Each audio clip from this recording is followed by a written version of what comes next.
Hello everybody, this is Marijana Smočec from Croatia, and I'm very happy to be here with three actually lovely ladies and our fantastic week 2 live session expert, Ana Maria Menezes.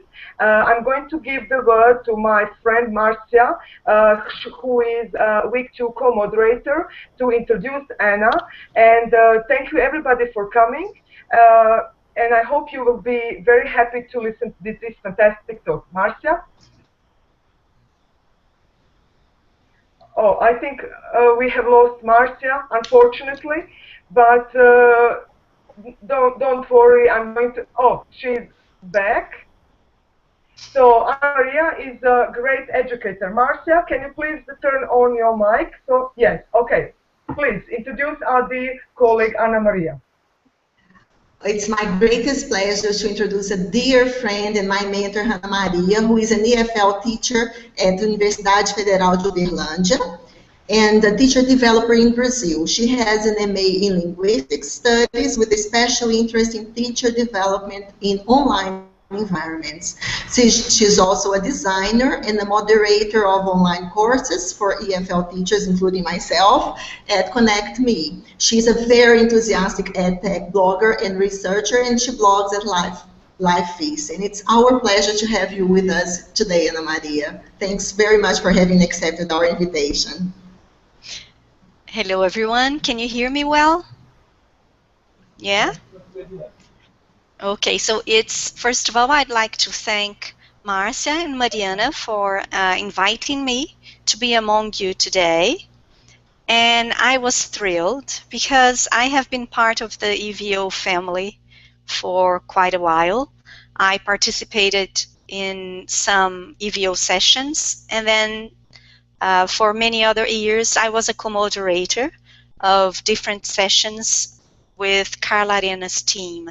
So I am very grateful for everything I have learned during the EVO sessions and during the several years of working and learning together. So today, I think I'm going to start sharing my screen with you.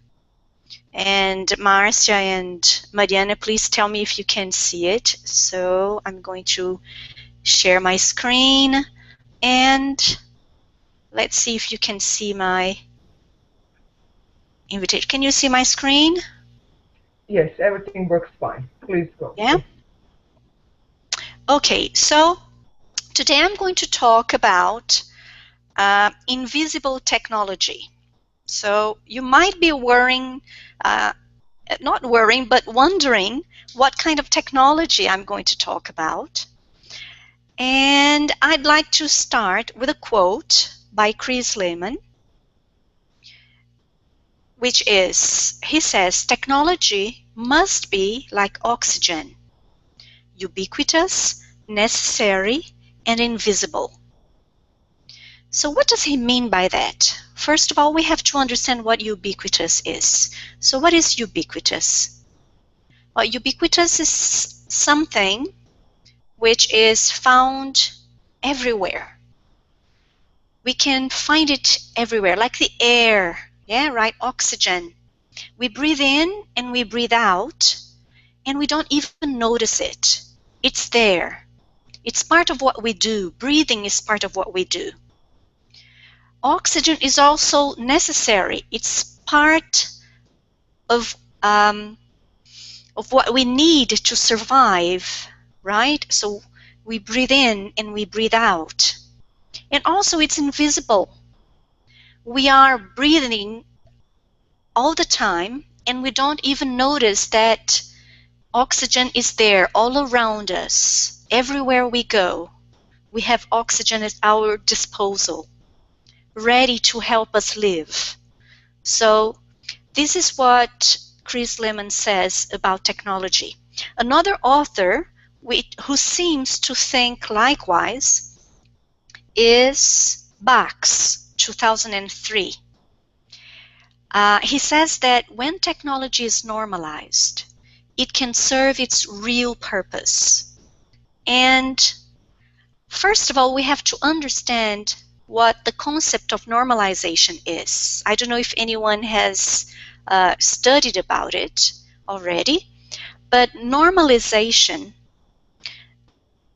means that technology is seen by us as something normal. And I'll give you an example. Have you ever noticed technophobes who really say they hate technology, but there they are using a pen to write on a piece of paper? Well, the pen and the paper were once new technology that have been normalized. Nowadays, people don't even consider the pen and the paper as technology. Isn't it true?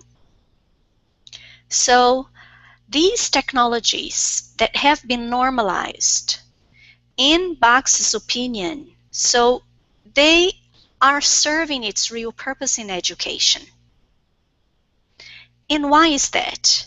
Because when we are using a pen to write on a piece of paper, the focus is not on the color of the pen or the technique we have or the special way we need to master in order to use a pen.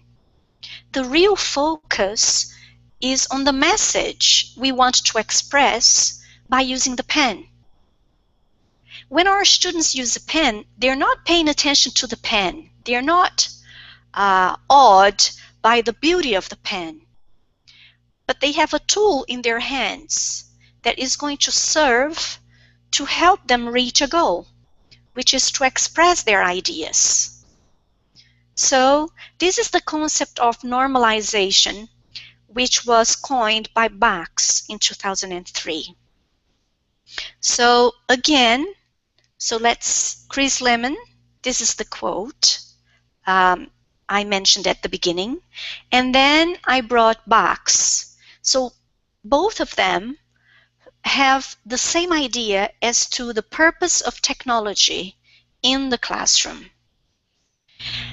The quote which I showed you at the beginning of the presentation was also mentioned by this third author, Warshauer, in 2011, in the book Learning in the Cloud, How and Why to Transform Schools with Digital Media.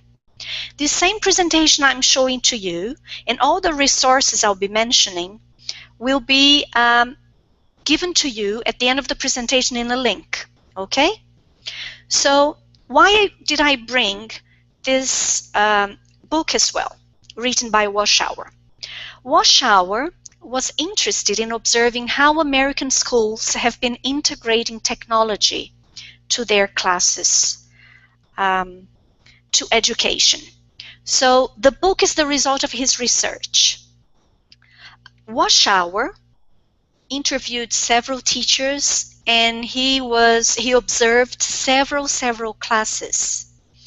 And what he discovered was that the most successful examples of technology integration, in his opinion, showed some common characteristics.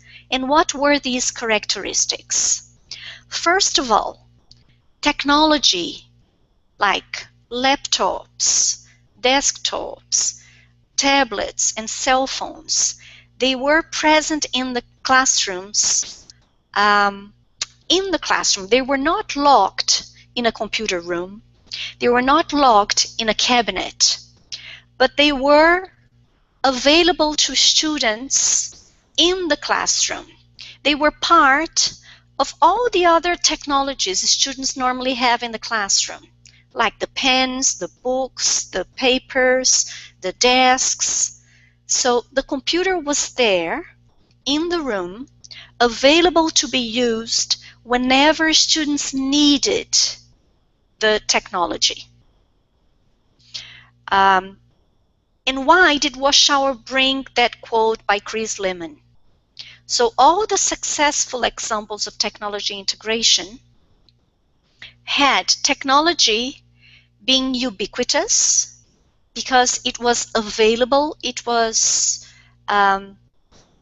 available to students very easily. Whenever students needed it, it was there.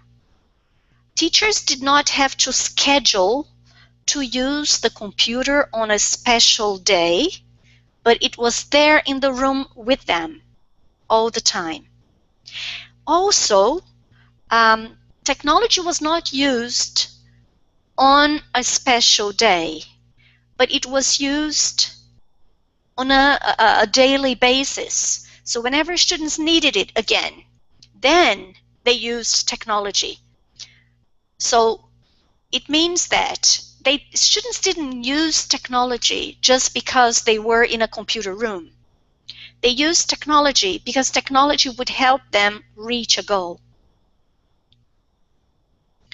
So in this sense, now I come to this slide, which I would like to compare with the successful examples that Warschauer brought. Many schools, school administrators, and teachers have asked me, so okay, I would like to invest in my school. I have some money, I would like to invest in technology. What kind of technology do we buy for our schools? Do we invest in computer labs? Do we invest in tablets? So here in Brazil, I don't know about other countries, but I know this is a reality in many countries in South America. Many schools have been investing in tablets. But the thing is, they don't have enough money to buy a big quantity of tablets. So they normally buy 20 tablets or 40 tablets for the whole school, for example. And to me, what happens is something which happens very much with computer labs.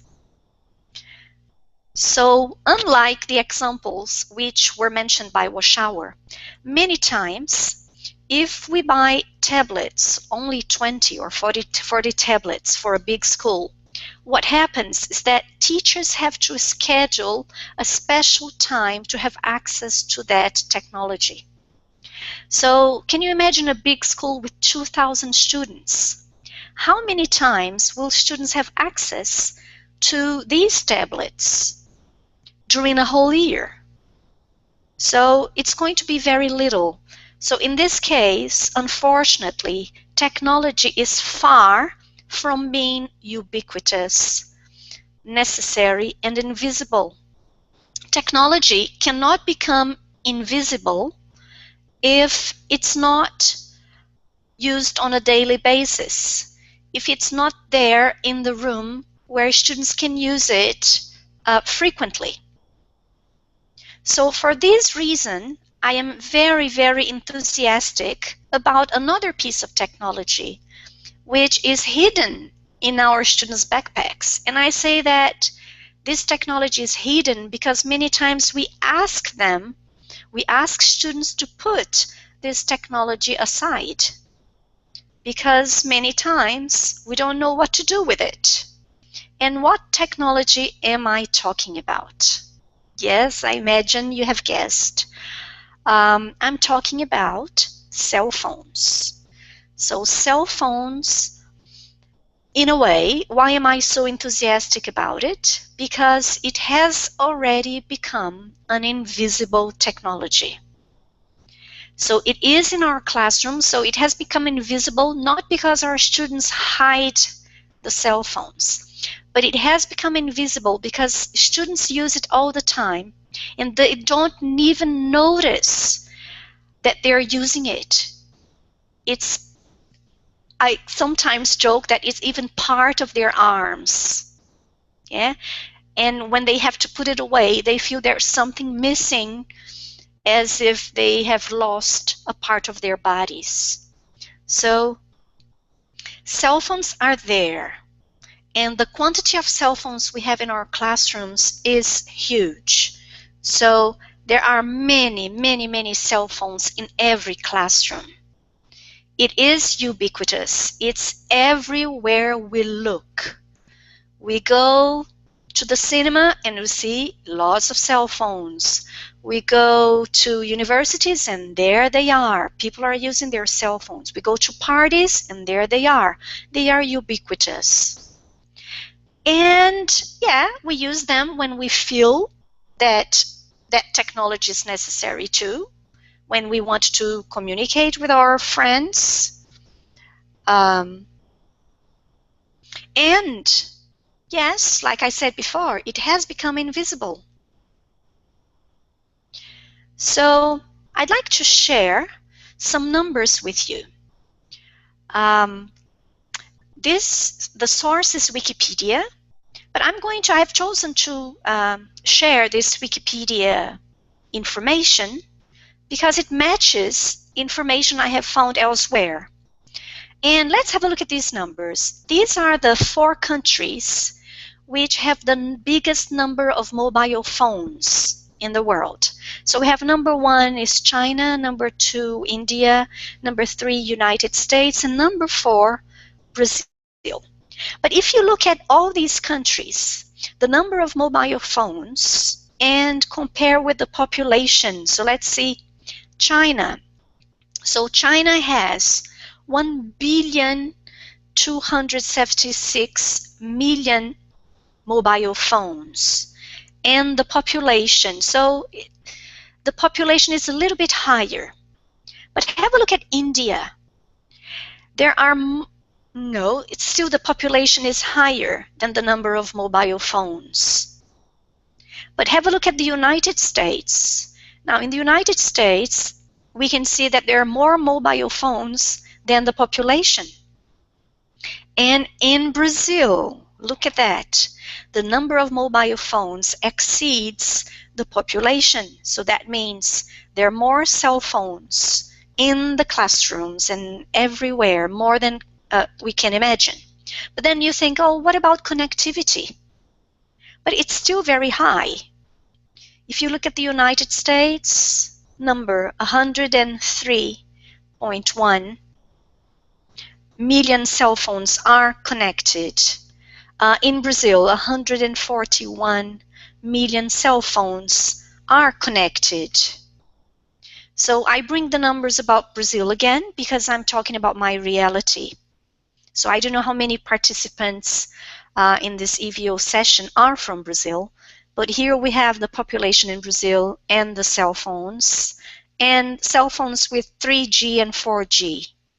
So many teachers, especially in developing countries, they give the excuse of not using the cell phones in the classroom because they believe that many students do not have access to cell phones with connectivity.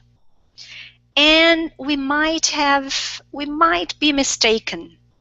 What I normally advise teachers in Brazil and elsewhere is if you want to start using this invisible technology in the classroom, first ask your students just a simple, okay, do you have your cell phones? How many of you have your cell phones with you today? Just show me your cell phones. And then you can ask them, okay, how many of these cell phones have internet connectivity? Now the thing is, many cell phones do not, many of our students, especially if they are teenagers or even children, they do not want to use their 3G, limited use of 3G in the classroom. So what problems do we face when we start using this invisible technology? I'm going to mention 2 problems which we normally face. First, Wi-Fi. We cannot rely on 3G and 4G, right? I even think it's a bit unfair to ask our students to use their 3G, which is very limited, to work in the classroom. So I believe schools have the duty to provide free Wi-Fi access to the students. And unfortunately, that doesn't happen very often in Brazil. Okay? Again, I don't know about other countries. Many school administrators, they'd rather invest in a computer lab and in a kind of connectivity which they can control. So many school administrators are afraid of providing free Wi-Fi access and lose control of what happens, okay? But then it's a question of educating people how to use Wi-Fi, educating students, educating teachers, how to deal with that. So I bring this quote here, and here I quote myself, right? I say that a school without Wi-Fi access, and when I say Wi-Fi access, is good Wi-Fi access. So it's not the kind of Wi-Fi which breaks down after 10 people are connected. So a school without Wi-Fi access is the same as a school without a library. So can you imagine how poor a school is if it doesn't provide a good library to the students? So what is a library? A library is a place where students have access to information. However, nowadays, where do our students look for information? So the biggest place, or the place where students can really access information, is in the internet. So we cannot close and limit Wi-Fi access if we want our students to really exercise active learning, to exercise autonomy, and to be responsible for their learning too. So Wi-Fi access is something we have to fight for. The second problem is the systems which our students have on their cell phones. So we have lots and lots now. Another advantage of using cell phones, especially using the cell phones brought to the classrooms by our own students. First, another reason cell phones have become invisible is because students know their cell phones very well. They know the system. They know how their cell phone works. So teachers don't have to be so worried about teaching students how to use a different technology, as opposed to bringing tablets to the classroom, for example. So many times you have to train and teach students how to use the tablets, whereas when they use their own cell phones, they know how to use the system. Okay, so it's not something you have to teach them. If there's any problem, students know their way around the problems they face because they have been using their cell phones all the time. But if you're going to work with mobile phones and you're going to propose activities in class, if you're going to work with apps, then we face a problem. Some apps are only available for Androids. Some other apps are only available for iOS devices. So what to do? When I started working with cell phones in the classroom, I faced this problem, and I went to the internet to look for lists of apps which are cross-platform, which are available for both systems. And I couldn't find a list which was available for Androids and iOS devices, but also appropriate for EFL or ESL teachers. So what I did, I started a collaborative list on a website called Listly, and I'm sure Marcia and Mariana are going to share the link with you of this website, but also it's part of the link which I'm going to share with you at the end of the session as well.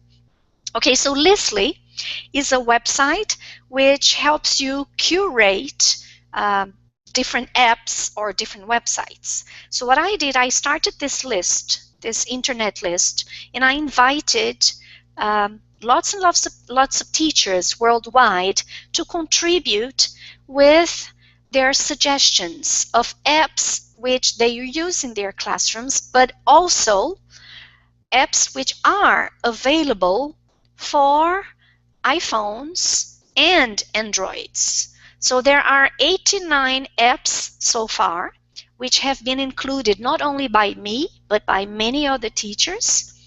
And we have already had, I think, yes, 1,157 views the day I took the screenshot.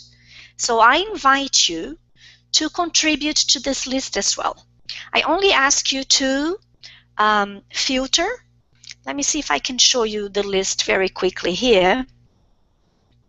So this is the list which I invite you to contribute to.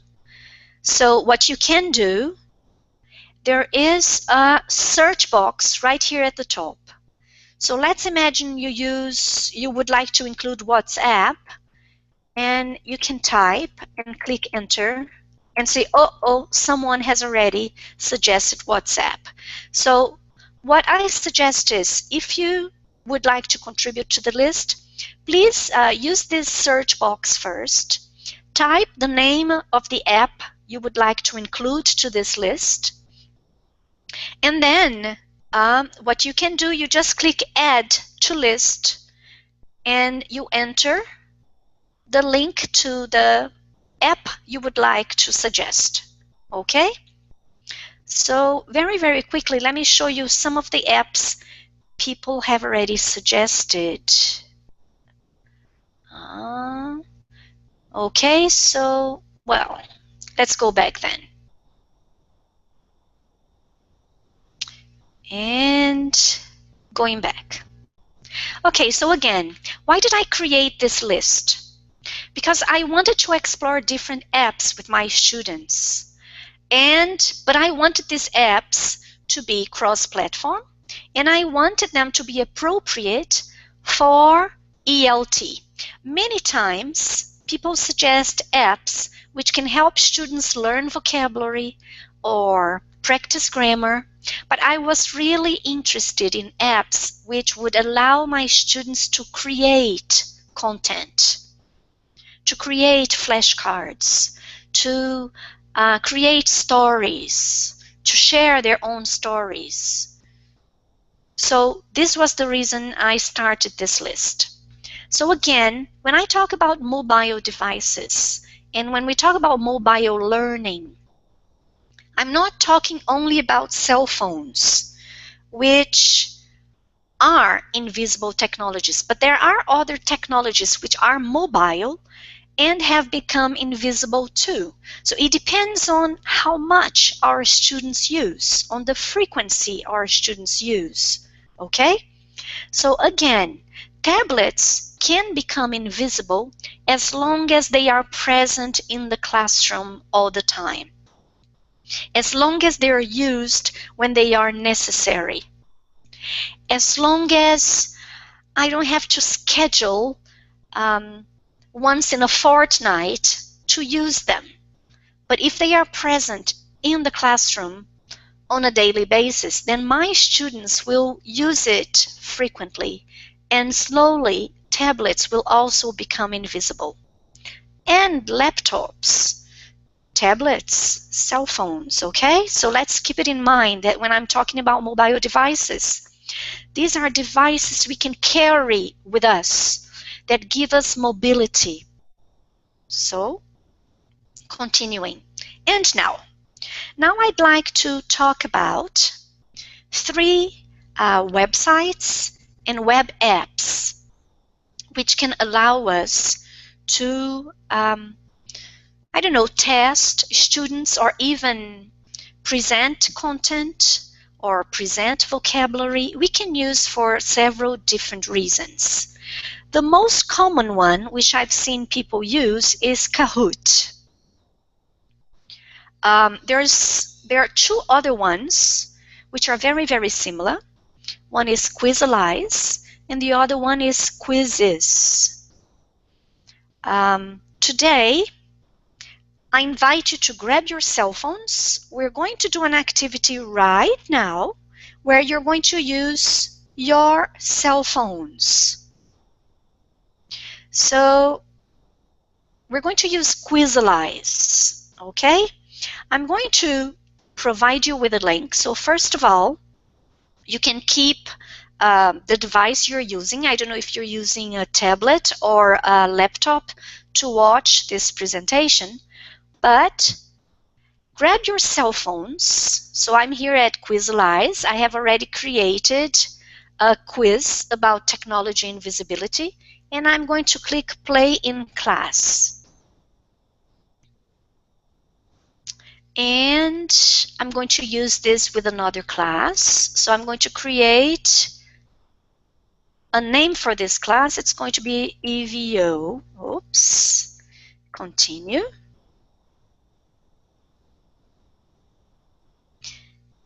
And in a few seconds, yes. Okay. I would like you to go to use the browser of your cell phone and go to this website. Type quiz.al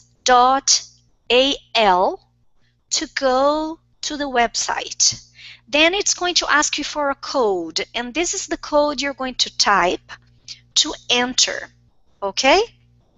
So again, using your cell phone, go to the browser you normally use on your cell phone and go to this website here, quiz.al.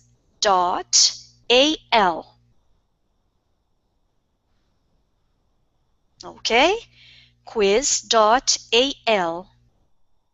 Then you're going to enter the code. What's the code?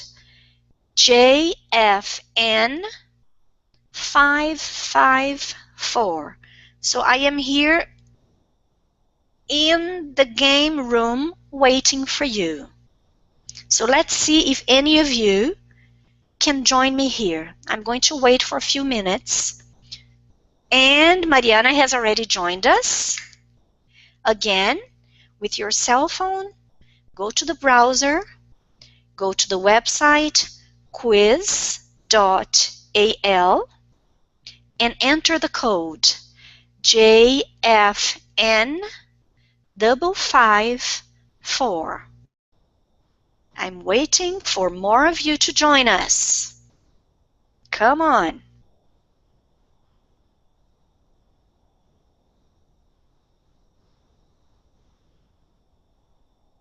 Only Mariana so far. We need someone to join the other team.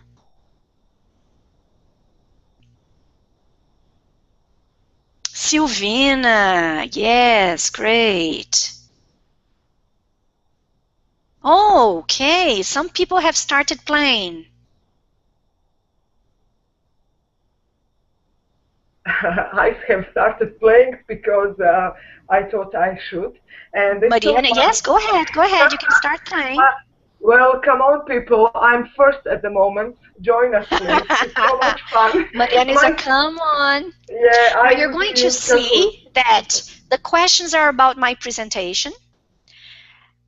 Some of them have multiple choice, but there is one or two of them where you have to click on the letters to put the letters in order.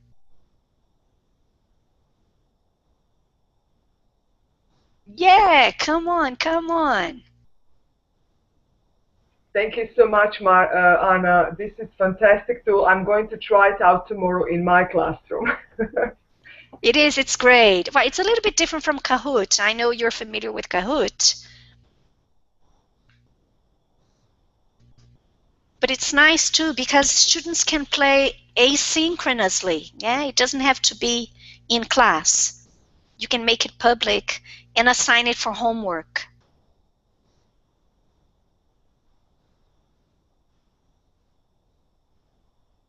Come on, people.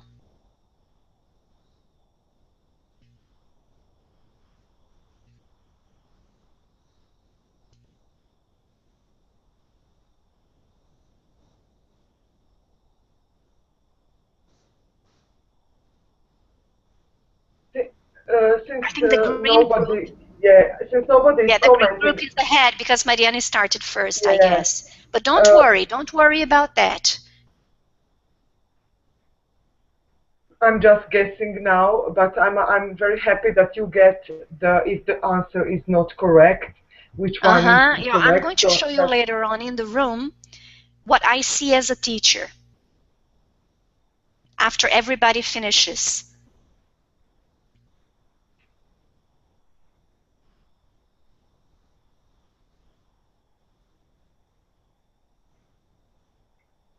Okay, so as you can see here on the screen, we can see people who are ahead. So you are divided in two teams. I can't see your mistakes yet, but I can see who is ahead. Maybe people who got stuck.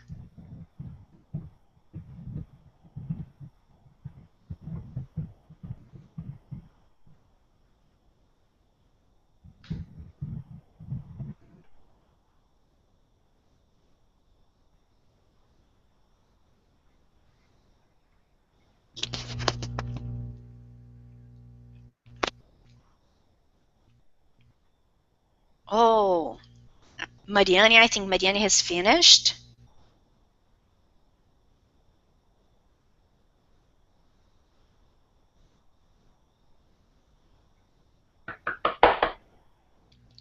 Great. So right below, I don't know if you can see that as well. If you look at the screen, oh, I can see that one person needs help. One needs help. I have just clicked it. So I have the names of the people who did quite well. I can see where people had problems.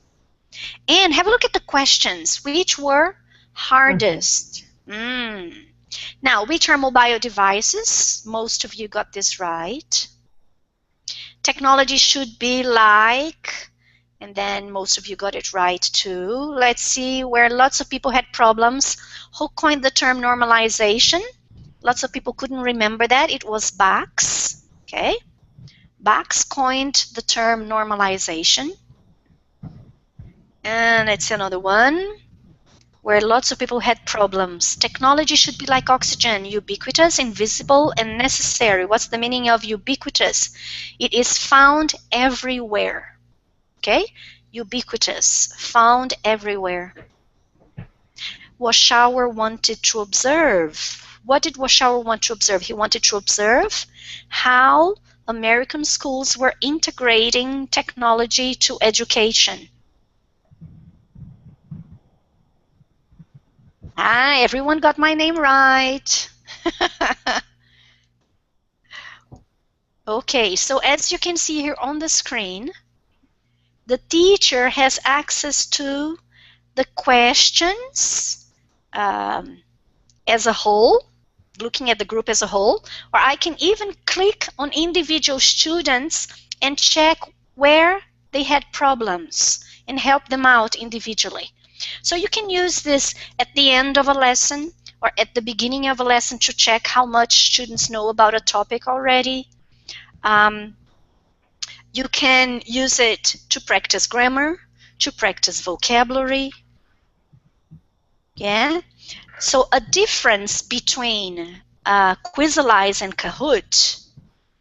First, if I'm not mistaken, in Kahoot, you can only make multiple choice questions. Am I right, Mariana? Sorry, yes, definitely. Only multiple choice questions. That's why I use another tool, Socrative, but Quizalize is fantastic. Thank you for introducing. So you saw that Quizalize, you can even use that scrambled word, which I thought it was quite interesting. So you can use that if you're working with vocabulary, for example, and you want to test spelling, so that would be wonderful. It's very, very easy to create. Okay, so we're going to stop and I'm going to move on a little bit more. So again, let me show you the 3 tools which I talked about so far, which are very, very similar, but you have to try them out to see the little differences between one and the other. So they were Kahoot, Quizalize, and Quizzes. So today we tried Quizalized. Okay? Okay.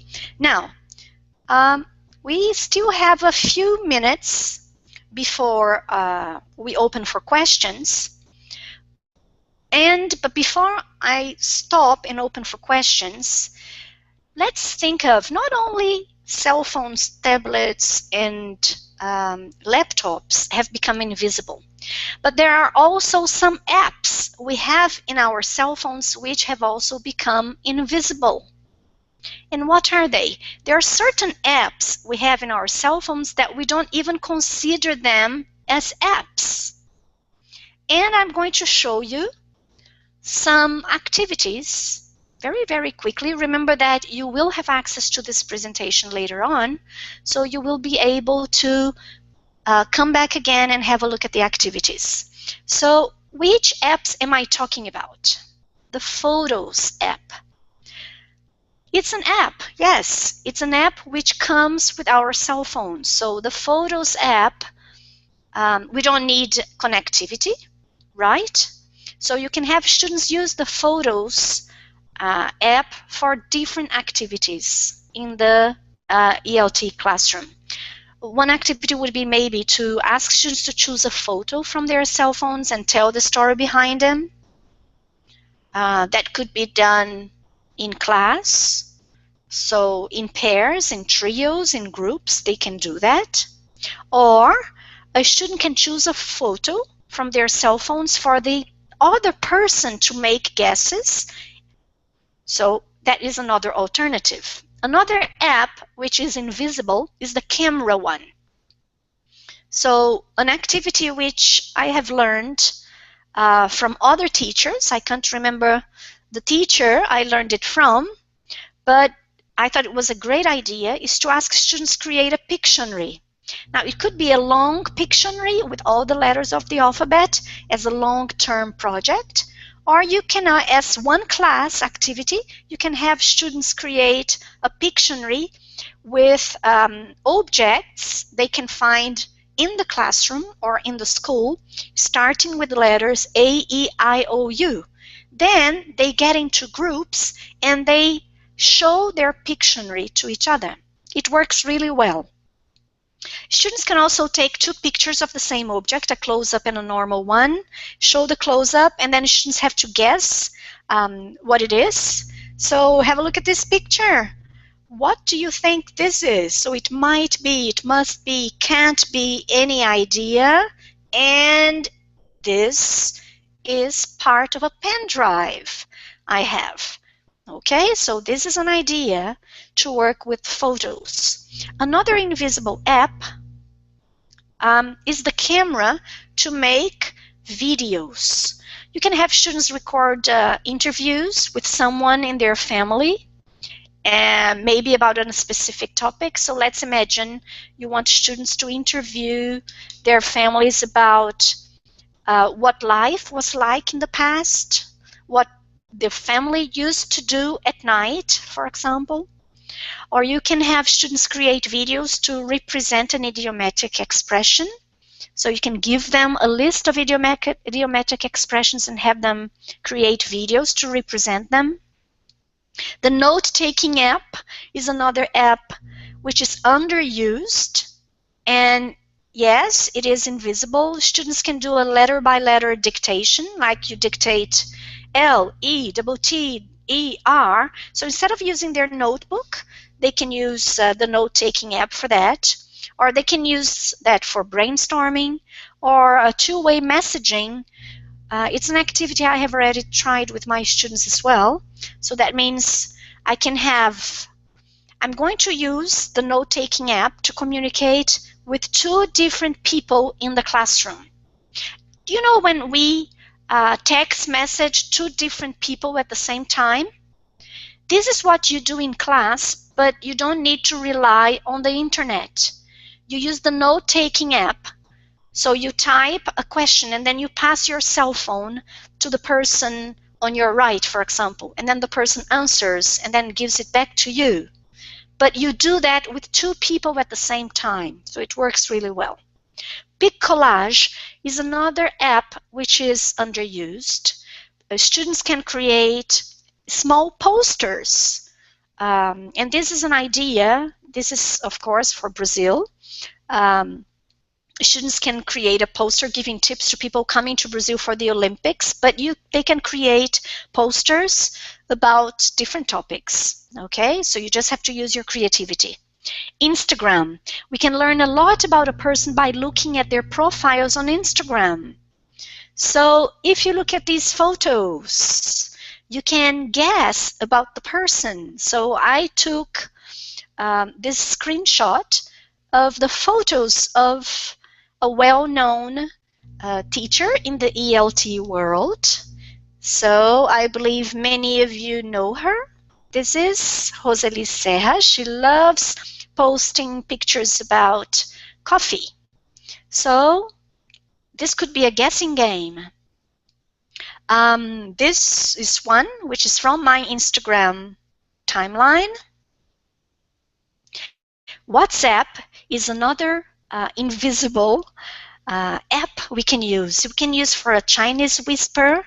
In this case, you can use the recording part of WhatsApp. So you have students record. So you start a sentence, and then students have to listen and write down or record another one. Wait, let me show you this one very, very quickly. We only have 10 minutes, so this is the last one I'm going to show you, but let me just, so that you understand what the Chinese whisper is. So you start a sentence like, last weekend I went to the cinema. You record that. And then you ask students to continue that game on WhatsApp for homework. So they continue like this. Last weekend I went to the cinema, so I said this. They have to repeat my sentence. Last weekend I went to the cinema and I bought popcorn. Okay. The next student is going to listen to the longer sentence. Last weekend I went to the cinema and bought popcorn. And they have to create one more sentence and record their own voice. So what happens is, again and again, students record, they have to listen and add to that story. In class, students can listen to the last sentence recorded by the last student, and then they have to write it down. And this is what students are doing here. They were listening and they were writing down. So we transformed a listening dictation into a written dictation. Okay, so just very quickly to show you, this is the link which we're going to share with you in the chat. This is the link to all the resources, the presentation and the resources I talked about today. Okay, so let me just grab the link here. Is it here? I'm going to, oops, sorry. I'm going to copy that and add to the chat box in the wiki page. Okay, so there it is. Okay, so the link is over here. So if you go to the wiki page, below the live stream video, you have a chat box which Mariana has included to the page, and I have included the link to the resources. So again, you can either copy, which is goo.gl/QZQVD1. So this is the link to the one page. Let me see where it is. If you click on it, you have access to all the links I have talked about. Okay? Then, going back to the room, I'm going to stop sharing my slide right now. And I'm going to come back to the room. So I believe Mariana is here. What we could do, would you like to use the chat box to ask questions? What do you think, Mariana? Yes, thank you so much, Anna. This was fantastic, and I couldn't help it notice that people really had few questions, but I'm very happy, and since Tanya, myself, and you are in the room, we could share the live link and ask some of you participants to join us in the Google Plus Hangout and ask some of the questions or even comments on Anna's session. So here is the link. So make sure that first only 10 people can be in the room. So I have just shared the link. When you click on it, you have to accept yes that you are willing to enter the room, because this is going live and it is going to be on YouTube, shared as a recording. Anna, thank you so much. But before we, while we are waiting for the participants, some of them to enter, I hope that they are not going to be afraid of joining us. I would like to ask you a question written by Tanya Borisova. She says, I don't use a smartphone, but a netbook. And can I use it when, with a netbook and kids to use their smartphones? So I suppose it's, an answer is very simple, but can you please explain? Okay. Well, it depends on the app and the website you are selecting to work with your students, okay? For example, if you use Google Drive, it is really cross-platform because you can use the website, you can use any device. If you use Kahoot, Quizalize, and the other one, Quizzes, yes, you can use your netbook and your students can use their cell phones, yeah, for that as well. So this is why it's very important for you to check if the app you're going to work with is really available across all the devices. Okay, so that is possible. I can see someone has joined us. Hello, I think it's Nuhi from, hello, are you here? You can, he has stopped sharing the camera. Would you like to say something? If you want to ask a question, feel free. Yes. I was willing to ask you something regarding WhatsApp. This activity is very fun. And do you need to give your mobile phone number to the students for this activity? I was a bit confused with the activity. Yes. Mariana, what I normally do, I've never had any problem sharing my mobile phone number with my students. Okay? But if you don't want to do that, what I advise you to do is maybe buy a different chip, a different number, which is only for this purpose, so that you use WhatsApp and you share this specific number with students. So it's not your personal number, for example. Yeah, you can have two different numbers. Yeah, but what I do, and then we create a group. I normally create, not even me, I ask students to create a WhatsApp group at the beginning of the semester and add me as a member. And then we use the recording button to record mini dialogues, to record dialogues they create in class, to do different activities like this. It's the best microphone we have in class, and it's easy to share. So they really like using it. Not only teenagers, but I have been using it with graduates. So they really like listening to their voices. Yeah, I think the idea of a group, which I sometimes use with my students on Facebook, it's something that could work with WhatsApp. But Nuhik, would you like? You can click on the mic. It's on the top of the screen when you go with your mouse, because we noticed that you have turned off your mic. And please comment or ask Anna anything. Is this your first time to be in a Google Plus Hangout?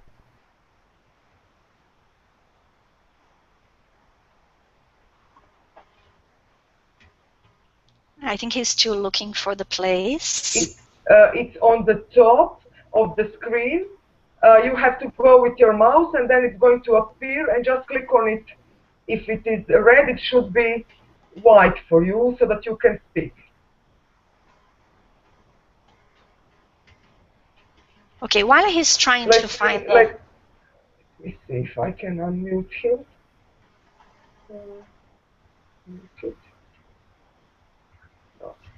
I can see that Question? during the presentation, José Antonio shared the link, or he explained what Kahoot and Quizalize are. So the app to create quizzes. You can create quizzes so that students can answer using their cell phones. He also mentioned about Roseli and the coffee pictures. Yeah, I even created her a badge 2 or 3 years ago, a coffee lover. Yeah, and she was very proud of it. Yeah. Would you like to say? Yeah, we can't hear you. Please unmute your mic. Tanya, maybe you have some questions or you would like to say something. I see our participants are a bit shy, but maybe we can practice with them later on in the weeks ahead of us. Okay, while they are maybe thinking of what to ask, I would just like to include something else, just to wrap up. So the invisible technology, just to make it very clear, is that the more technology is invisible, the more benefits it can bring to education. This is the big point. Sometimes I feel a little bit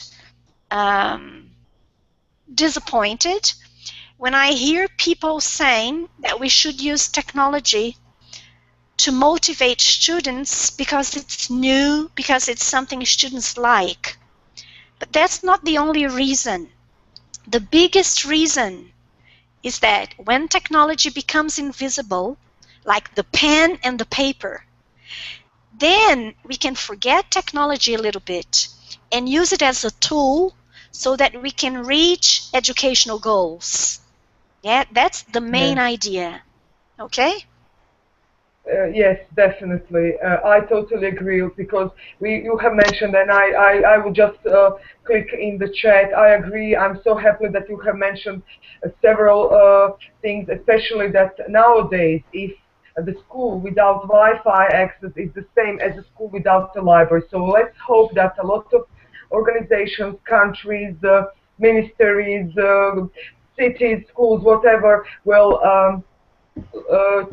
notice this as a must nowadays, but it doesn't necessarily mean that the tool is going to substitute the teacher, in this case technology. We are always going to be there, and it should be, as you mentioned, invisible, which means it will be normal, but we're just going to use it as a tool, not as a substitute, let's say. Exactly. Yeah, thank you so much. Those are important words, invisible and normal. Yeah, thank you so much. I'm just checking if there are any other questions. All in all of the slides, the link, the slides, the chat, everything will be a bit edited on our live session page. I'm so happy you have also shared the Listly with us. It is a great, let's say, app. I really love it, even more than Pinterest, to be honest. And you have really gathered a huge amount, I would say, of the apps and links. So I'm just going to lurk on it and maybe share some of mine when time. I'm so sad that Marcia couldn't be here with us. Unfortunately, there were some problems with the connection, but thank you so much. Nuhi, thank you for joining us and also for being brave. And thank you, Ana and Tanya and everybody who had joined us, Jose, and Nina was also here. And this is it. The live session will be on YouTube, and oh, Vicky has joined us. Hello, Vicky. Hello. Oh, good. So let me just take a short screenshot, and we are going to wrap up. Vicky, would you like to ask something before we leave? Yeah, well, I tried to follow the live stream, but it was a bit challenging because I had problems with the connection, but I understood I got the point. I would like to ask all those applications on that site that she gave us, are these free apps? Yes, most of them are. And the ones which are not totally free, they have a free version. Ah, okay. Okay. Okay? Yes, I Yeah. love everything which is free. So most of the apps there are free. And this is why I love Android's phone too, because most of the apps are free. So,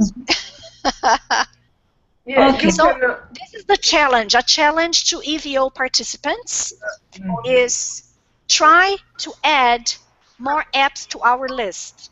Okay, it's a collaborative list, so please contribute. It's Well, homework. It's homework. as I get the time to do that, I will, with pleasure. Yeah. I think we are going to talk a bit about Kahoot maybe in week 4. All in all, you have two sites. One is to create your materials for students, and the other site, if you do not have the app installed, is where students enter, like we entered on Maria's website to play Quizalex, and they just need I love it because you don't need to register, right? And that's perfect. They don't need to open an account to play this Kahoot. And I use it a lot for formative assessment, and even today they asked me, please, teacher, can we practice a third conditional but playing Kahoot, please? And I said, yeah, definitely. So it was, and it's unbelievable how their score improves by just having fun in Kahoot.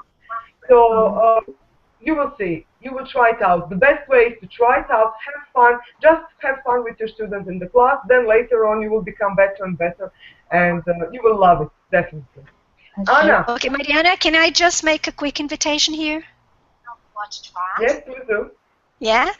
Okay, well, I would like to invite, I don't know how many participants of this specific session are Brazilian or Portuguese-speaking teachers, but in March, I'll be moderating an online course on collaborative teaching, not collaborative teaching, but collaborative learning, but it's going to be moderated in Portuguese. Okay, so if you are from Brazil or if you speak Portuguese, just pay us a visit at Connect Me Education, and you are invited to join us. Perfect. So nice. Ana, we are going to invite you to our group, and when colleagues and participants will comment and ask questions, so we will be very happy to have you with us and talk to them and mingle for at least a week or so, as long as this recording is going to be online and as long as the session will be until the 15th of, in February. Okay, thank you everybody. Bye. Thank you, Ana. Thank you for joining us. Bye, Bye. Tanya. Thank you, Ana. Okay, bye-bye. Bye-bye.